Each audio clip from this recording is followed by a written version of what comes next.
할렐루야. 오늘 말씀은 주님께서 시몬 베드로의 배에 올라타셔서 말씀을 증거하시고 시몬에게 말씀하는 겁니다. 시몬아, 깊은 데로 가서 그물 내려 고기를 잡으라. 이 주님의 말씀에 시몬이 대답하기를, 주여 선생이여, 우리들이 밤에 힘맞도록 그물을 던져보았으나 한 마리도 잡지 못했지만 주의 말씀에 의지하여 우리가 그물을 내리리라. 그리한즉 고기를 애운 것이, 고기를 잡은 것이 힘이 많아 그물이 찢어지는지라. 할렐루야.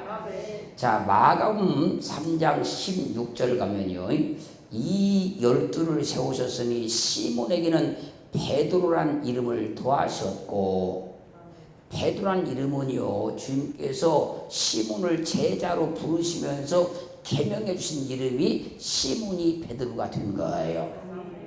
자, 그래서 마태복음 4장 18절 보면 갈릴리 해변에 다니시다가 두 형제 곧 베드로라 하는 시몬과, 그러니까 시몬을 베드로로 계명을 시켜줬으니까 성경은 베드로로 하는 시몬과 그러는 거예요. 그 형제 안드레가 바다에 금을 던지는 것을 보시니 저희는 어부라. 이 베드로는 어부였다는 겁니다. 주님 만나기 전에는 어부였다는 겁니다. 주님의 제자가 되기 전에는 어부였다는 거예요. 또 성경은 말씀하시기를, 요한복음 21장 10절 가면 시몬 베드로가, 시몬을 베드로로 계명을 시켜줬으니까 성경은 베드로라는 시몬과 시몬 베드로가, 베드로란 말을 따로 쓰기도 하고 시몬이라는 말을 따로 쓰기도 하고 시몬과 베드로 묶어 쓰기도 하고. 할렐루야. 시몬이란 말은 히브리어, 자, 신몬이라는 말을 으며 소리가 나는 그대로 부르는 것을 시몬이라 그래요. 시몬을 갖다가 베드로 계명을 시켰습니다. 베드로란 말은요, 페트로스라는 말인데, 이 말의 뜻은요, 돌, 바위, 반석, 그리고 베드로, 그런 말입니다. 그래서 이게 무슨 말인가 하면요,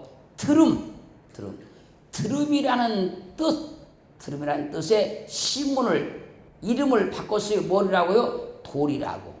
뭐라고요? 바위라고. 뭐라고요? 반석이라고. 뭐라고요? 베드로라고 바꿔줬다는 거예요. 드름이라는 그 말의 의미의 뜻을 가진 시몬의 이름을 돌이다, 반석이다, 베드로다, 이렇게 바꿔줬다는 거예요.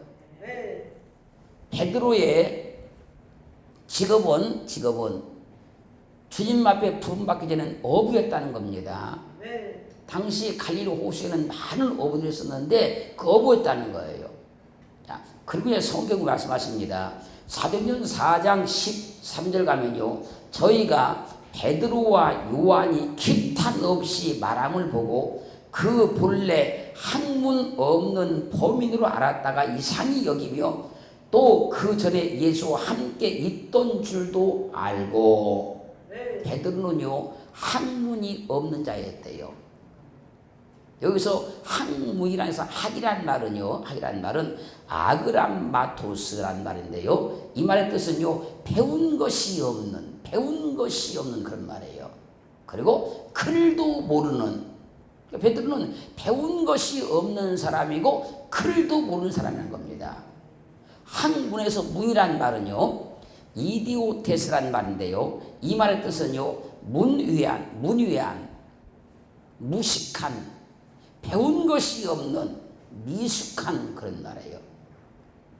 그러니까 베드로가 학문이 없다는 말은요, 배운 것이 전혀 없어서 글을 아예 읽을 수가 없는 사람이었다는 겁니다. 글에 대해서는 배운 것이 없어서 문외한 사람이었다는 거예요. 그래서 베드로가요, 베드로전서 5장 12절 가면요, 내가 신실한 형제로 아는 실로안으로 말미암아 너에게 간단히 써서 권하고 이것이 하나님의 참된 은혜임을 증거하노니 너희는 이 은혜에 굳게 서라. 베드로는 학문이 전혀 없는 사람으로서 아예 글씨를 읽을 수가 없었기 때문에 주님 앞에 엄청난 은혜도 받았고 기도를 통해서 엄청난 능력도 받았고 엄청난 연계도 열었지만 그는 자기가 직접 글을 쓸 수가 없어서 실로아누에게 부탁을 해가지고 글을 썼다는 겁니다. 그것이 베드로 전후서가 된 거예요. 그래서 그가 친히 말하는 거 아닙니까? 내가 신실한 형제로 아는 실로아누로 말미암아 너희에게 간단히 써서 권하고. 간단히 썼단 말이 뭔지 아십니까? 베드로 전서는 5장으로 되어 있고 후서는 3장으로 되어 있어요. 그러니까 베드로 전후서를 다 합쳐봐야 8장밖에 안 된다는 거예요. 그것도요, 부탁을 해서 실로아누에게 부탁을 해서 썼다는 겁니다.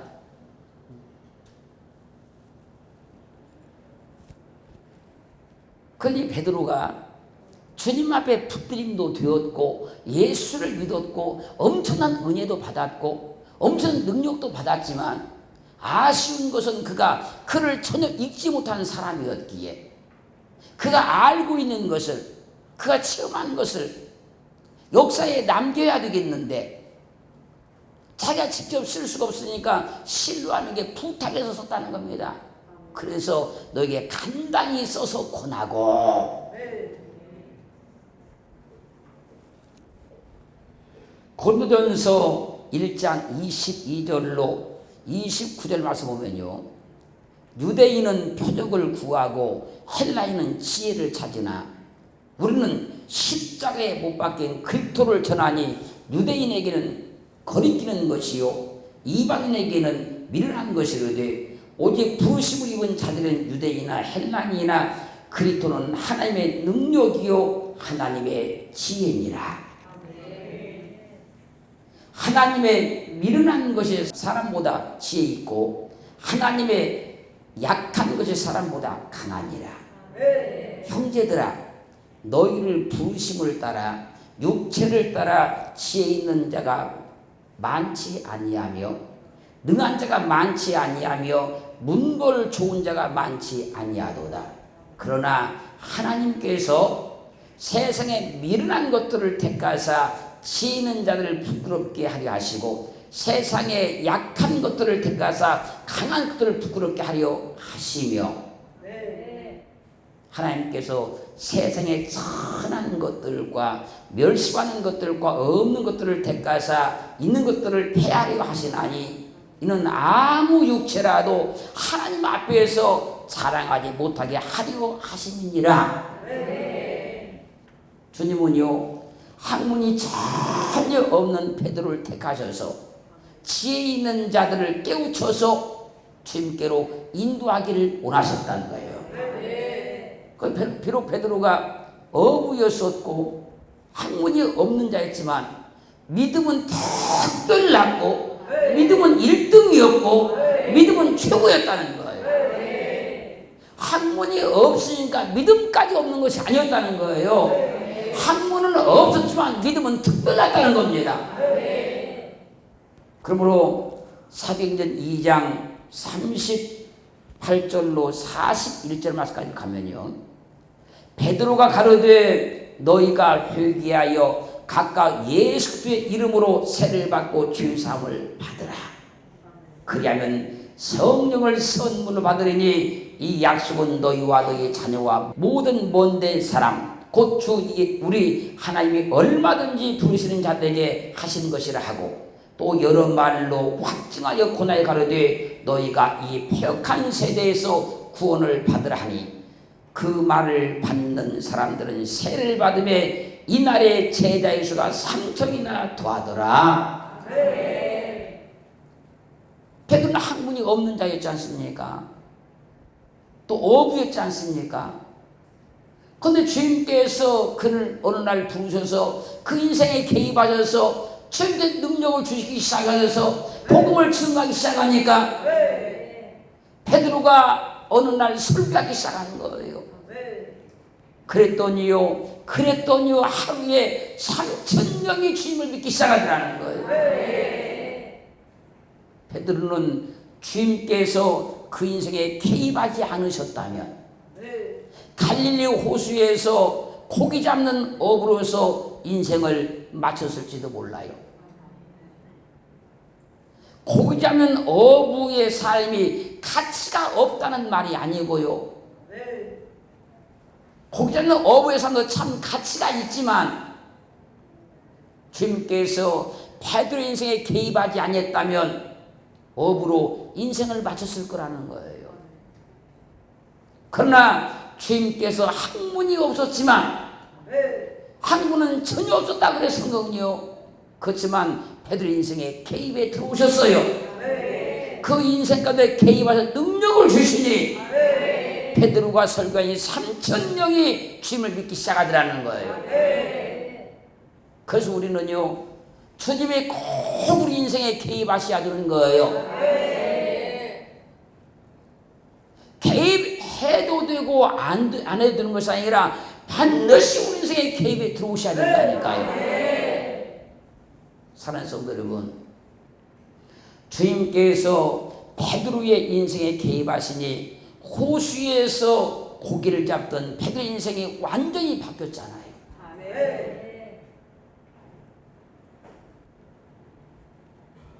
갈릴리 호수에서 날마다 고기 잡던 그 베드로가 어느 날 보니 수많은 사람들을 모아놓고 복음을 전하기 시작하는 것이요 전도하고 있잖아요 지금. 이게 베드로의 능력으로 된 것이 아닙니다 여러분. 주님이 근생에 개입하셨으니까 가능한 거예요. 그가 그 일을 하고 싶어도 된 것도 아닙니다.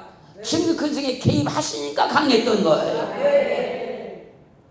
주님께서 베드로의 인생에 개입하시니 물고기를 잡아서 하루하루 살아가던 그 베드로가 하루에 3,000명을 전도하는 하나님의 전도의 일꾼이 되었더라는 거예요.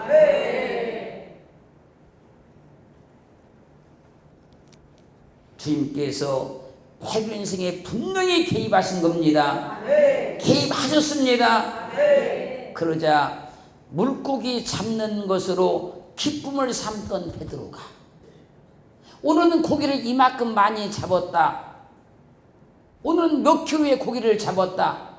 그걸로 기쁨을 삼고 살던 베드로가 내가 오늘은 전도를 명령했다. 이걸로 기쁨을 삼기 시작하더라는 거예요. 그래서요 하나님이 인생에 개입한 사람은요 주님의 일을 얼마나 많이 했는가를 통해서 기쁨을 얻는 겁니다. 잘 보세요.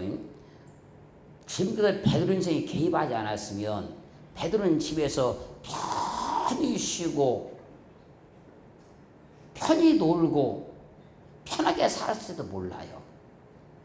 그러나 그가 주님을 믿었고 주님께서 그 인생에 개입하시니까 머리 둘 것도 없이 날마다 주님 가시는데 따라다녀야 돼요.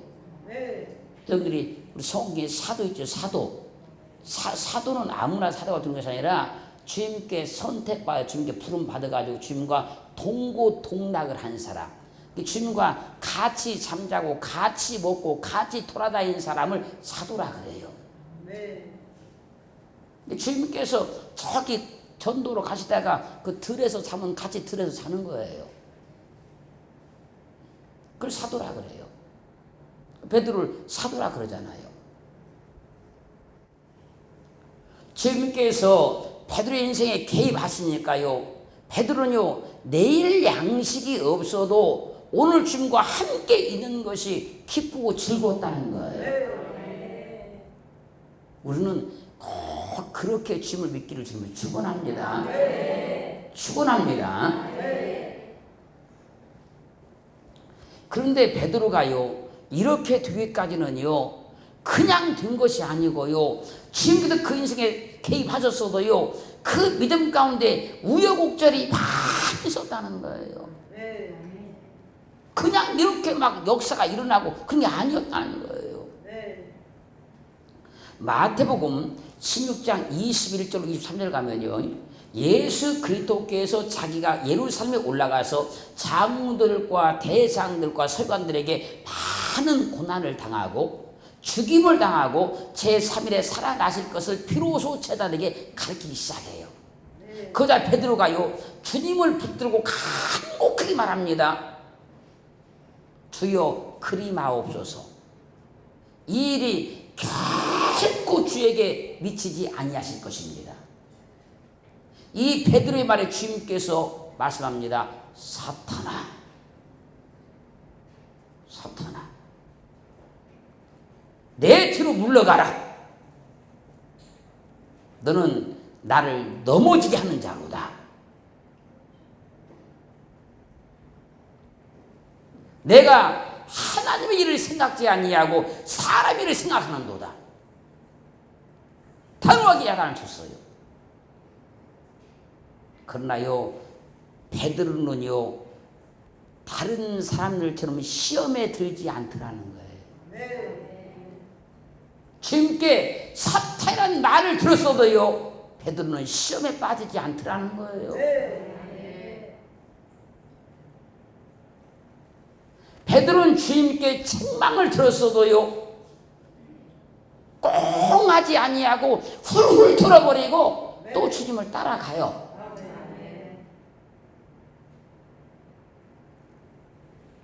베드로는 주님께서 아무리 책망을 하셔서도요, 시험에 들지 아니하고 훌훌 털고 주님을 끝까지 따라가요.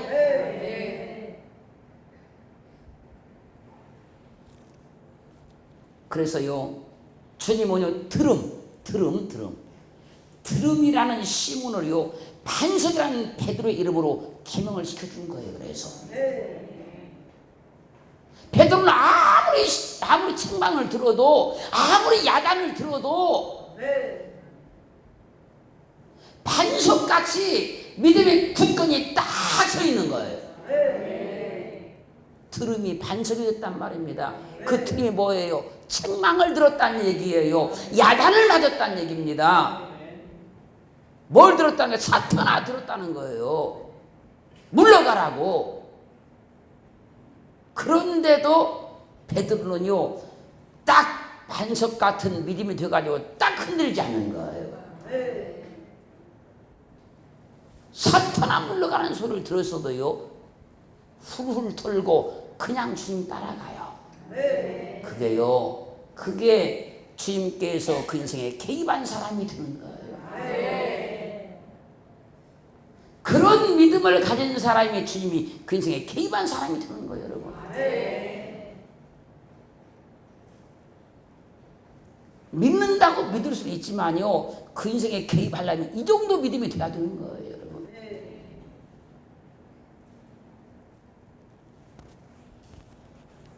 마태복음 7장 24절로 25절 가면 누구든지 나의 이 말을 듣고 행하는 자는 그 집을 반석 위에 지은 지혜로운 사람 같으니 비가 내리고 창수가 나고 바람이 불어 그 집에 부딪히되 무너지지 아니하나니 이는 그 주저를 반석 위에 놓은 연구라고 말씀하고 있어요.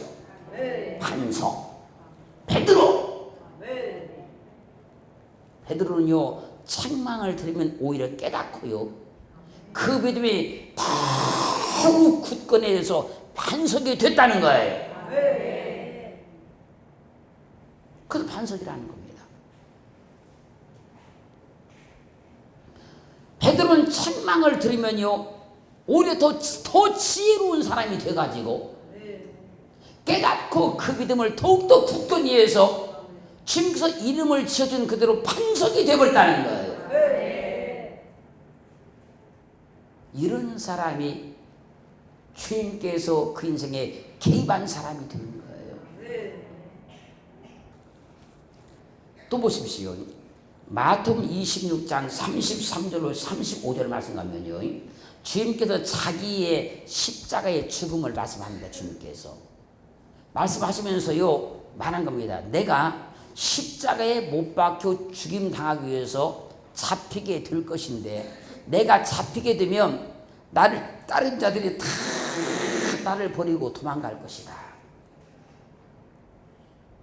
그러자 베드로가 대답하기를 다 주를 버릴지라도 나는 언제든지 버리지 아니하겠나이다. 그러자 주님께서 말씀합니다. 내가 진실로 너에게 말하는데 오늘 밤 닭 울기 전에 네가 나를 3번 부인할 것이다. 주님의 이 말씀에 베드로가요, 내가 주와 함께 죽을지언정 주를 부인하지 않겠나이다. 지금 내가 주님과 함께 내가 죽을지라도 절대 주님 부인하지 않습니다. 그때까지만 해도요, 이 말이 너무나 멋있게 들렸어요. 그때까지만 해도.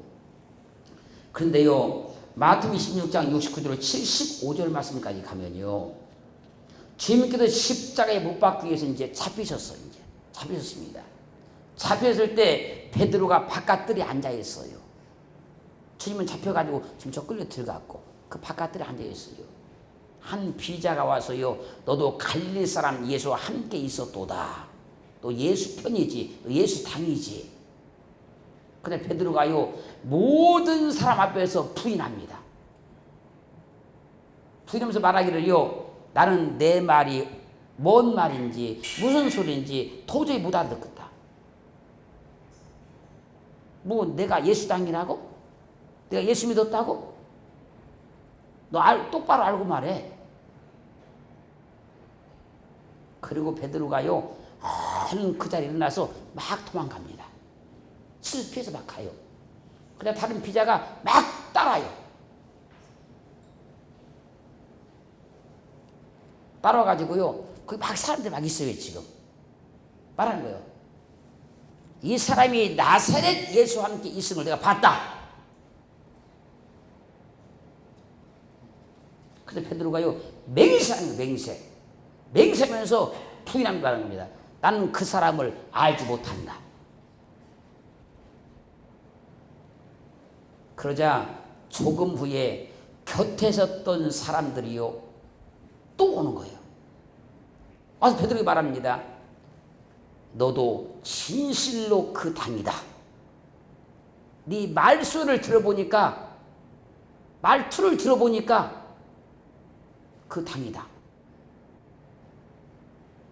그다음에 베드로가 저주하면서 맹세하고 말하기를요, 내가 그 사람을 알지 못하노라. 나 정말 몰라 그분. 그러자요, 닭이 꼬껴 하고 울어요.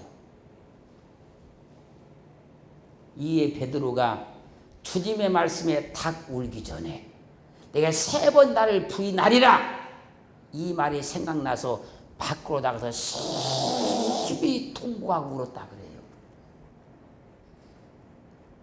베드로는요, 성경 자세히 언급하지 않았지만 주님을 부인한 것을요, 회개하고요, 가슴을 쥐어짜고 가슴을 쥐어뜯으며 울고 또 울었어요. 믿음은 하루아침에 되는 것이 아니라는 거예요, 여러분. 이 베드로의 이 삶과 인생을, 믿음을 봐보면서 우리도 베드로처럼 넘어질 수도 있습니다. 아니, 넘어졌을 수도 있어요. 그러나 오늘 이 밤에 우리가 믿음 가운데 기도하면서 주의 말씀을 붙드시면 그 말씀이 나를 살리실 것이요, 내게 역사하실 것이요, 내 삶에 주의 능력이 나타나기 시작할 거예요. 그렇게 되기를 주님 축원합니다. 축원합니다.